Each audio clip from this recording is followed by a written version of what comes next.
Assalamualaikum warahmatullahi wabarakatuh. Salam sejahtera untuk kita semua. Perkenalkan, saya Dila Rahayu, NIM 19042051 dari jurusan Ilmu Administrasi Negara, Fakultas Ilmu Sosial Universitas Negeri Padang. Pada kesempatan kali ini, saya akan mempresentasikan terkait dengan mata kuliah saya, yakni Etika Administrasi Publik, yang mana materinya adalah mengenai manfaat etika administrasi publik dan juga keterkaitan antara etika dan proses pembangunan. Baik, masuk kepada pembahasan yang pertama, yakni manfaat etika administrasi publik. Etika administrasi publik atau etika administrasi negara adalah seperangkat nilai atau prinsip nilai yang dapat digunakan sebagai pedoman, pegangan, referensi, sekaligus sebagai standar penilaian apakah sikap, tindakan, dan perilaku administrasi negara atau birokrasi publik dalam menjalankan tugasnya dan tanggung jawabnya tersebut yang diberikan dapat dikatakan baik dan buruk.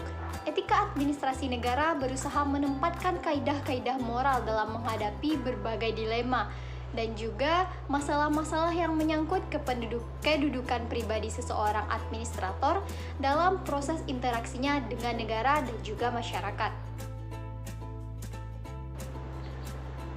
Ketika kita berbicara tentang etika birokrasi, tentu saja tidak terlepas dari aspek moralitas aparat birokrasi sebagai penyelenggara pemerintahan itu sendiri.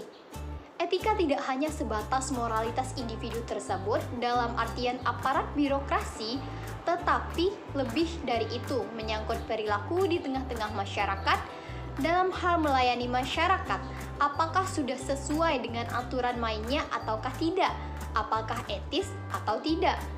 Etika birokrasi mempunyai dua fungsi, yakni yang pertama sebagai pedoman, acuan, referensi bagi administrasi negara atau birokrasi publik dalam menjalankan tugas dan kewenangannya, agar tindakannya dalam organisasi tadi dinilai baik, terpuji, dan tidak tercela. Yang kedua yakni etika birokrasi sebagai standar penilaian mengenai sifat, perilaku, dan tindakan birokrasi publik dinilai baik, tidak tercela, dan juga terpuji.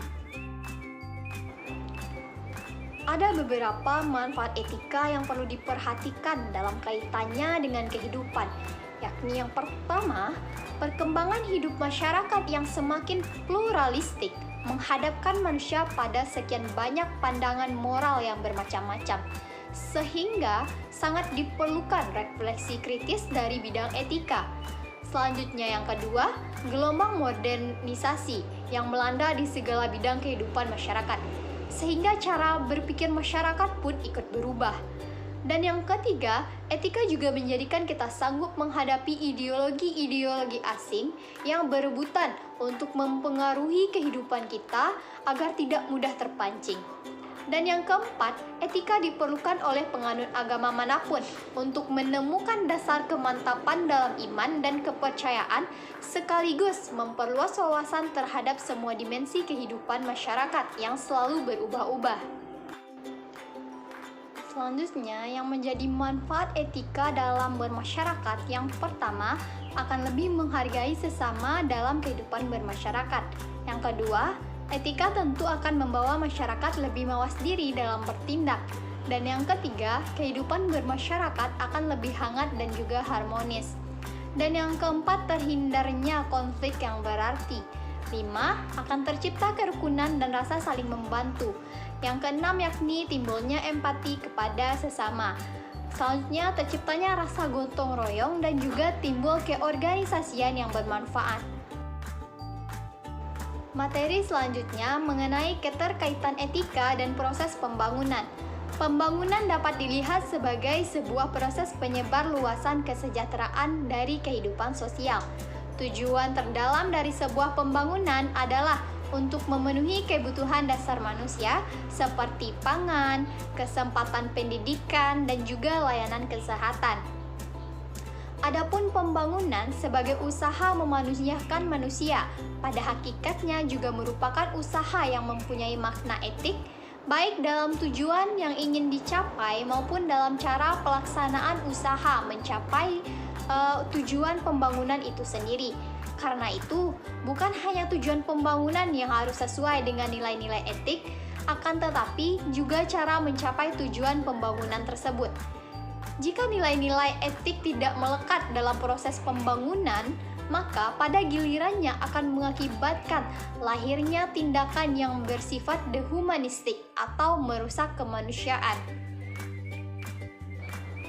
Diketahui bahwasanya tanpa kehadiran etika dalam proses pembangunan, nantinya hanya menghasilkan ketidakadilan, ketidakselarasan dalam kehidupan manusia secara keseluruhan. Maka dari itu sebabnya keberadaan etika menjadi sangat signifikan. Karena dengan adanya etika dalam proses pembangunan dapat ditemukan makna sejati dari pembangunan yang sesungguhnya, yaitu menciptakan kehidupan masyarakat yang lebih baik, adil, makmur, dan juga sejahtera. Rancangan model pembangunan yang berbasis kepada etika merupakan pembangunan yang inklusif, menawarkan dan menjaga keuntungan bagi setiap individu dalam masyarakat tanpa memandang status dan juga identitasnya.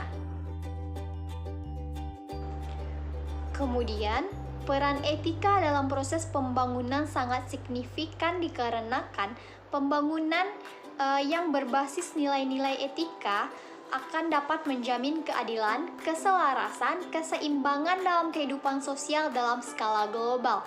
Selain itu, etika pembangunan menjamin bagi terciptanya kondisi equilibrium yang berpihak bagi keseluruhan umat manusia, beserta dengan alam dan juga lingkungan ekologisnya.